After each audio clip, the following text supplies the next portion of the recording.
everyone, welcome back to Law and Order Malaysian edition. So where we dive into the legal jungle and come up hopefully a bit wiser. So today's episode, please buckle up. It's a bit spicy, part serious and 100% real. Today we are going to talk about the punishment for carnal intercourse against the order of nature under the Malaysian Penal Code. Whether you are here out of curiosity, confusion or a healthy sense of legal paranoia, welcome, you are in the right place. So let's get started by getting our legal bearings because with a topic like this, clarity is everything. So definition first, then we get into the messy stuff.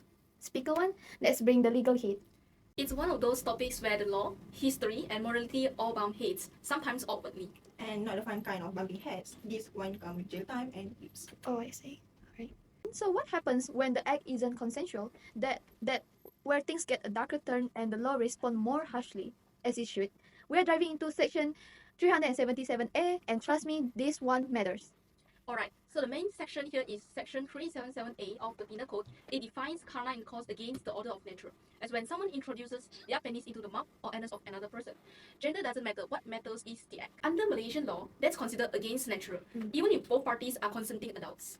And that leads us to section 377B, the punishment. If you commit carnal intercourse against the order of nature voluntarily, the penalty can be up to 20 years in prison plus whipping. Consent doesn't get you off the hook legally. Imagine getting jailed for mutual pleasure, colonial vibes much. Exactly. The law is a holdover from the British rule. Many post-colonial countries have scrapped it. Malaysia still holding on tight. So speakers, let's talk about when things aren't consensual. So that's where the section 377C comes in. Yes, and this one serious. Section 377C punishes non-consensual acts of carnal intercourse committed through force, threats, or against the will of the victim. The punishment is a minimum of 5 years, up to 20 years, and mandatory whipping. So that's mean that so not only you are facing jail, but you are also getting physically punished. And consent has to be clear and free. The court in Abdul Rahman against public prosecutor, the accused Abdul Rahim was charged with 22 counts of sodomy under section 377B of the Penal Code.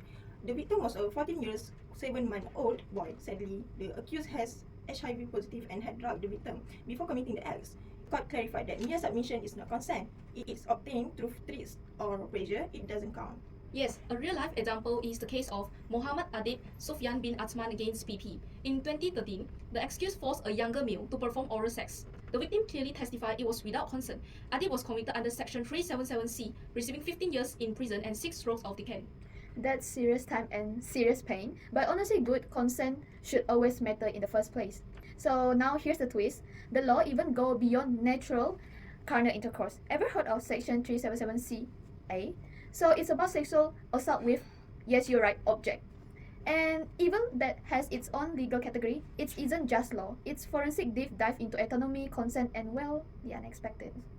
Yeah, if someone introduces any object or any part of the body except the penis into another person's anus or vagina without consent, they can be punished with 5 to 30 years in prison and also liable to whipping. Wait, except the penis? Like that sounds oddly specific. Well, the law tries to categorize based on the act. This section is newer and was added to address sexual assault using objects. There's even a clause saying medical and law enforcement procedure are excluded, thankfully. Then there's section 377D. This one's about outrages on decency. It's a bit vague. It criminalizes any act of gross indecency, whether in public or in private. The punishment is up to 2 years in prison. Gross indecency? Sounds like my neighbor arguing shirtless on his balcony at midnight. But legally, what does it mean? That's the issue. It's ambiguous. It could be kissing in public or something more sexual. Because it's vague, it can be misused, especially against the LGBTQ community.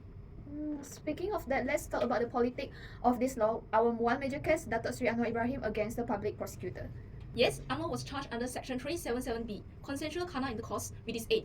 The High Court acquitted him initially, citing unreliable DNA evidence, but the Court of Appeal reversed it, sentencing him to 5 years in prison. No whipping though, right? Correct, because Anwar was over 50 years old and the law exempts whipping for seniors. The case has stirred a really huge debate in the public, and was it a legal matter or a political weapon is still debated until today. A major criticism of this law is that they have been used to target LGBTQ individuals, even where there's no coercion involved. International human rights bodies have repeatedly called for Malaysia to repeal or amend these sections. However, the idea of reform faces resistance due to cultural, religious, and political factors. Let's summarize. 377A defines the act. 377B criminalizes it even with consent. 377C makes it more serious when there is no consent with minimum sentencing and mandatory whipping. 377CA covers object-based assaults. 377D criminalizes indecency but is vogue and risky. Basically, stay informed, don't assume, and maybe read the penal code before your next thing. Or just keep your business consensual and legally approved. Malaysian laws aren't always forgiving, especially when it comes to matter against the order of nature. Nature's got nothing to do with it. The law is the real beast here. Hi everyone and welcome back to Criminal Law Conversations. My name is Anis again, and today's topic, well, it's one of the most controversial, least talked about, and legally complex out there. Current intercourse against the order of nature. So today, we are asking, how have public campaigns handled this issue? Have there been any efforts to educate the public or change the perceptions? And let's be real, no one's ever seen a billboard that says stop anal sex now, or a PSA that goes say no to oral acts, right? Thankfully, no. But that doesn't mean the campaigns haven't existed. They are just come wrapped in moral and religious language rather than legal clarity or public health.